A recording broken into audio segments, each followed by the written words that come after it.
Well, ladies and gentlemen, the reports are in from the FBI. You've probably seen that. There's a highly confidential, it's like a one-page thing in a safe, and only the senators can look at it. And it's supposed to not available for the public. Of course, the president comes out and says there's nothing in it. So, okay, thank you, Mr. President. But we're looking at one of the most incredible things that is coming down. And so Mitch McConnell says, all right, I'm going to, put in cloture, and then it'll take a couple of days. So it looks like it'll be Saturday before they have a vote. But in any event, that's what's facing us. But ladies and gentlemen, here is the situation. The Supreme Court of the United States has been instrumental in some of the biggest decisions: prayer in the schools, Bible reading in the schools, abortion, Roe versus Wade, and then on top of that, the case having to do with homosexual marriage. You know, it's now a constitutional right. You can go on down the list, but they have been the focal point. Now, what's going to happen if you now have a 3-3 standoff? 3 liberals, 3 conservatives, and no swing vote. That means that they will be stymied. The Supreme Court won't go anywhere, and it will be put back to the circuit courts. And that means in California, for example, the Ninth Circuit, which has been so radical, will be determining policy on many, many, many issues without that other vote. The vote of Kavanaugh or some similar judge is vital, but it will not be possible to get somebody else through for months on end. And, of course, the Democrats are hoping that they will take the Senate in these upcoming elections, and therefore will be able to block any initiative that the president wants to make. But the president is campaigning hard, and it seems like to me there are a number of districts in play where the Senate may swing more toward the Republicans, but we don't know that. So it's a toss-up, but it makes you sick at your stomach to think that the moral future of America is being held in the hands of 2 or 3 senators who are playing cutesy with some illusory claim by a lawyer, I might add, who was representative in one of the cases, I believe, of attacking the women who accused Bill Clinton of sexual harassment. And yet they are now making this woman who's making such a claim into a saint better than Joan of Arc. Well, we'll just see what's going to happen, but the vote's coming up, and we'll talk more about whether the Lisa Murkowski of Alaska, Susan Collins of Maine, and then Jeff Flake, who is not going to run anymore and who said he'd vote for him and now has changed his mind. We don't know what he's going to do. And then there are a couple of Democrats on the fence who I believe may well vote for Kavanaugh.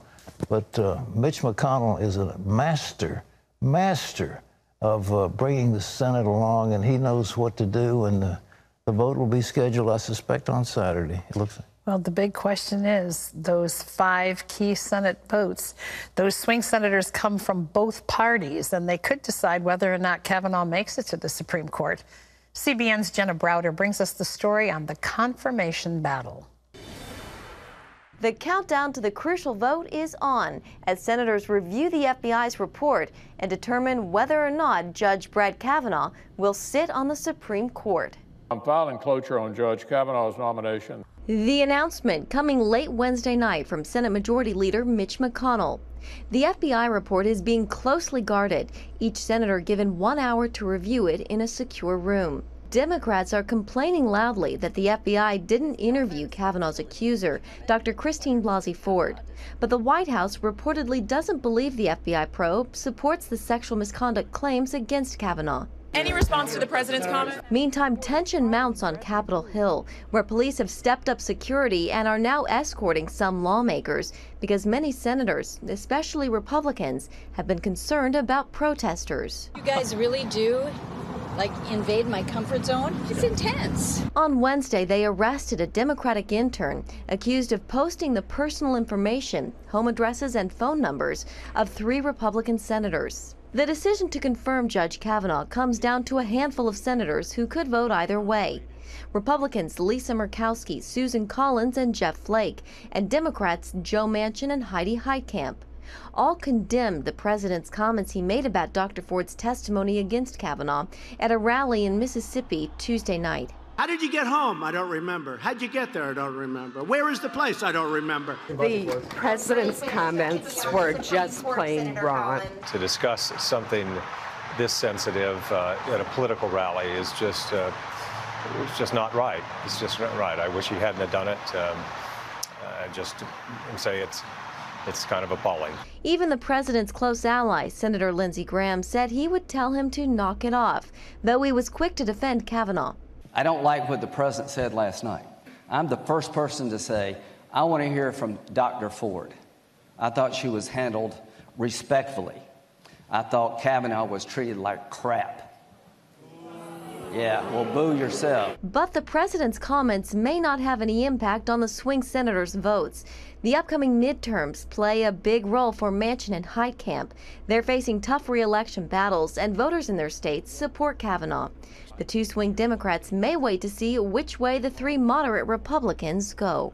The full Senate vote to confirm Judge Kavanaugh could come as soon as this weekend. In Washington, Jenna Browder, CBN News. Our Capitol Hill correspondent, Abigail Robertson, is with us now. And Abigail, what are you hearing as you walk around the halls of the Capitol? Well, we've heard that the report was delivered around 2 a.m. last night, and as you said, it will be kept in a very secure room inside the Capitol. Only senators and a very small handful of staff members will be able to review the report. The first group of Republicans went in around 8 a.m. today to take a look at it, followed by a group of Democrats at 9 a.m. The Senate Judiciary Committee members will be the first to see this, but that will sort of be the pattern throughout the day. Republicans will get an hour with the report, and then Democrats until all 100 senators have seen it and haven't had a chance to look through it. What do you hear, the gossip going around? What do you think the mood is in the Capitol Hill right now? The mood is very, very tense. There's a lot of anxiety on the Capitol right now. A lot of people are just waiting. They've been waiting very anxiously to see this report and to see if it helps Judge Kavanaugh or if it hurts him. And I think a lot of senators, I know the ones we've talked about, Flake, Murkowski, and Collins, they are not making any decisions on how they will vote for him until they review this report and see what the FBI found out. What about security? You know, those two women who accosted Senator Flake at an elevator and claimed like they were the victims of sexual harassment. Turns out they worked for a George Soros left-wing group. They were paid workers. Are the senators worried about being accosted by all these demonstrators? Yes. Yes, we have seen a lot of increased security on the Capitol. There are a lot of members that are now being escorted by the U.S. Capitol Police. So there's definitely heightened security. They're even clearing reporters out of areas that are normally open for reporters to freely roam and try and speak to these lawmakers, especially those senators Flake and Collins. And Collins, her office, they received about 3,000 coat hangers, and a lot of her staff members have even been harassed. We're seeing protesters invade senators' offices and really take over. It's a pretty nasty environment. This has been going on throughout the whole hearing. But I want to point out that as I've seen all of these protests happening, I've also run into a lot of prayer groups on the Capitol and just a lot of people who are there praying that God's will be done in all of this. We're not hearing about them in the media because they're not being arrested by the Capitol Police or making a ruckus. But I think it's important to know that there are definitely some people who are up there praying and just trying to bring some peace to this situation. What about the Democratic objections that neither Dr. Ford or Judge Kavanaugh are being interviewed by the FBI on this round? Is there any merit in any of that? Well, before these Democratic senators have even reviewed the report, a lot of them have already come out and called it a sham, saying just that Dr. Ford was not interviewed, nor were any of the witnesses that she suggested they reach out to. So they're saying this report is narrow in scope. They don't really think it will add any more to this investigation.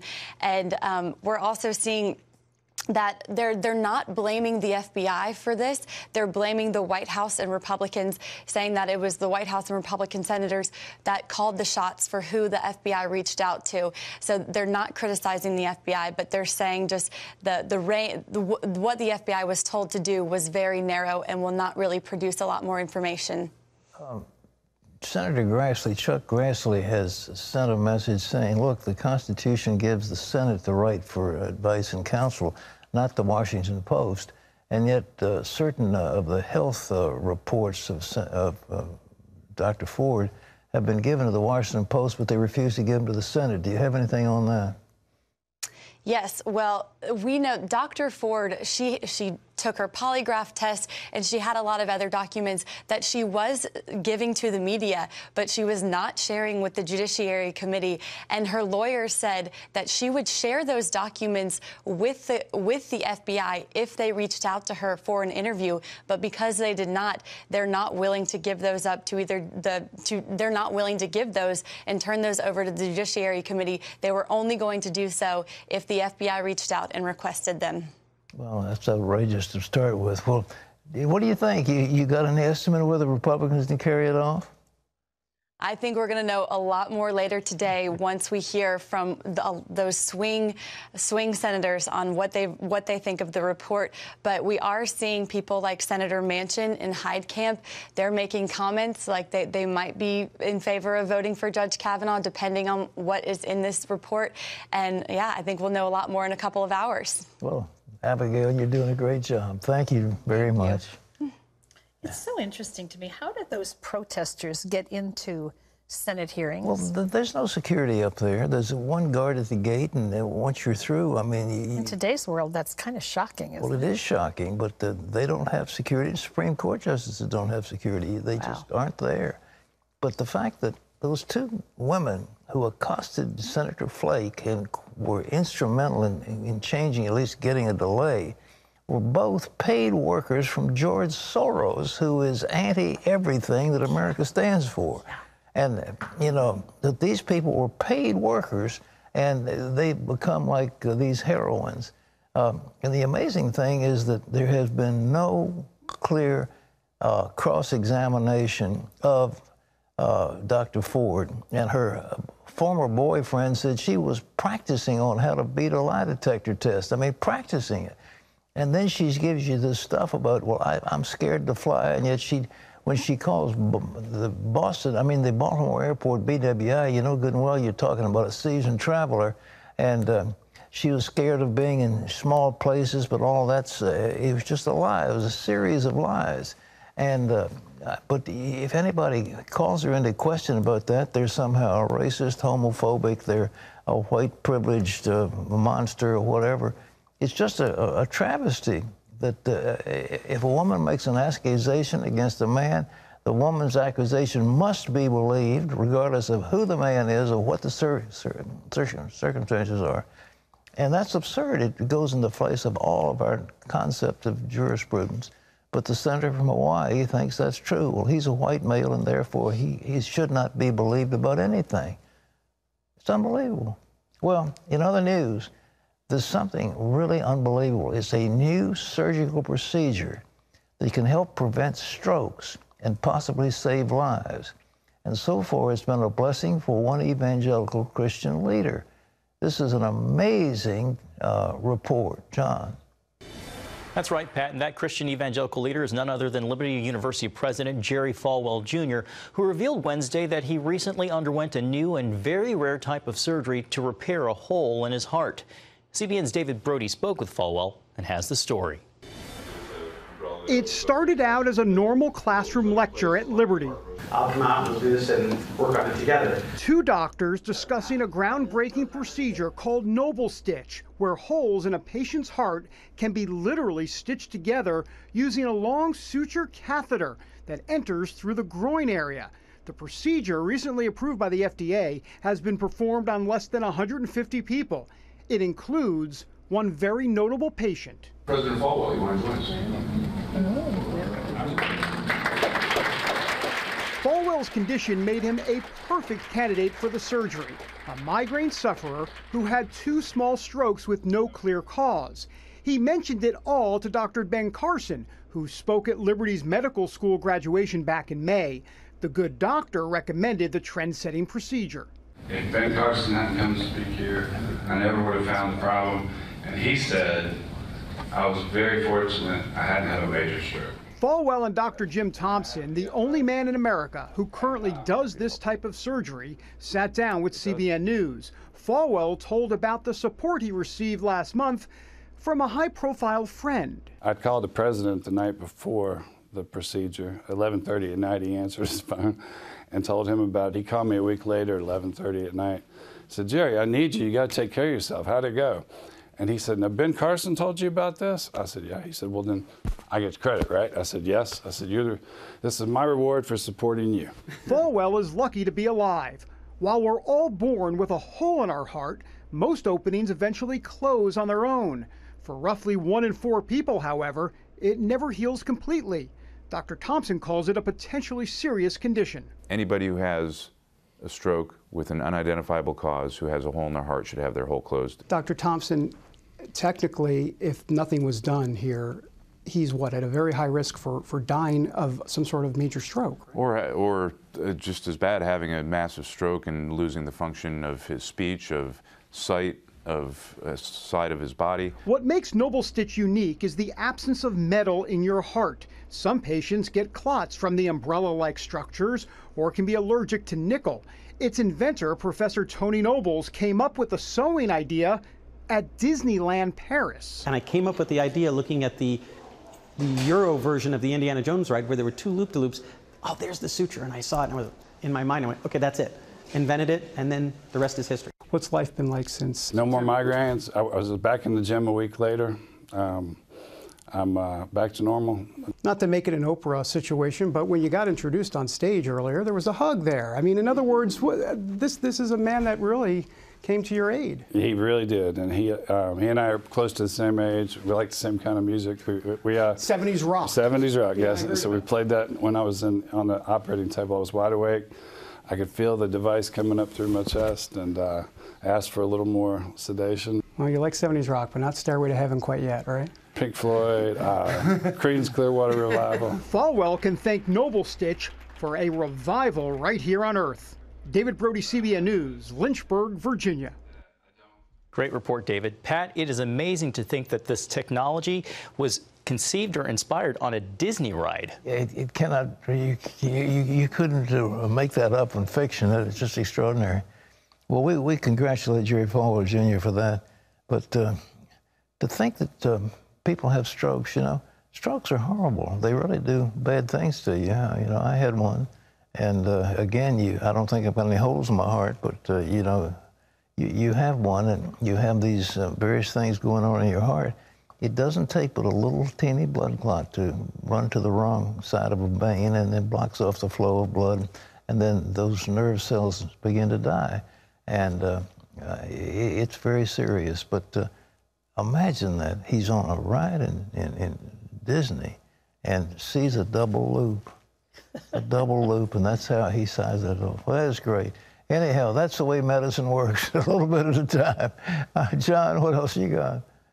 Well, Pat, the death toll in Indonesia's quake tsunami disaster is now more than 1,400 and expected to go even higher as rescuers search through landslides and debris.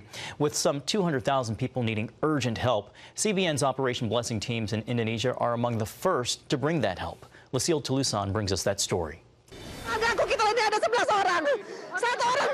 There is a growing desperation among survivors of the massive 7.5 earthquake and the tsunami that followed. More than 70,000 are displaced and living in tents, their homes flattened and destroyed. The wait for help has led to looting and chaos.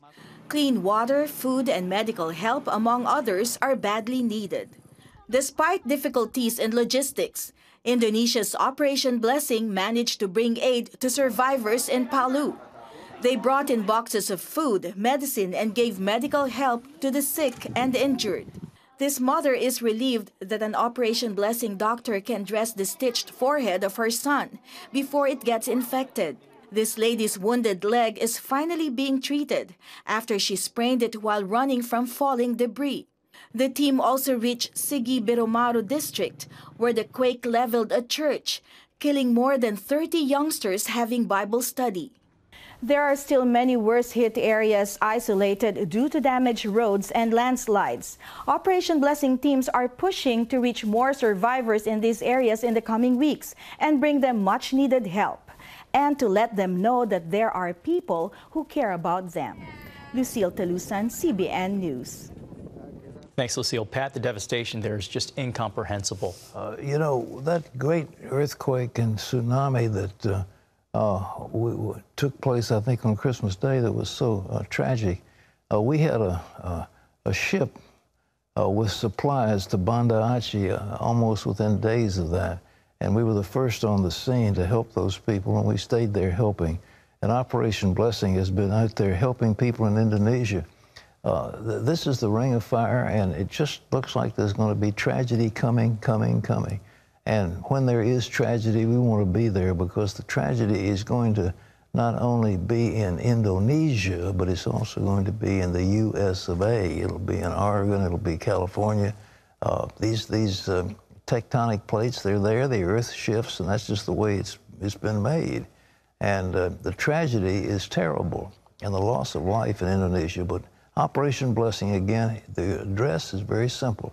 It's Operation Blessing, Disaster Relief, CBN Center, Virginia Beach, Virginia, 23463. And to say the least, we need help that we might help others.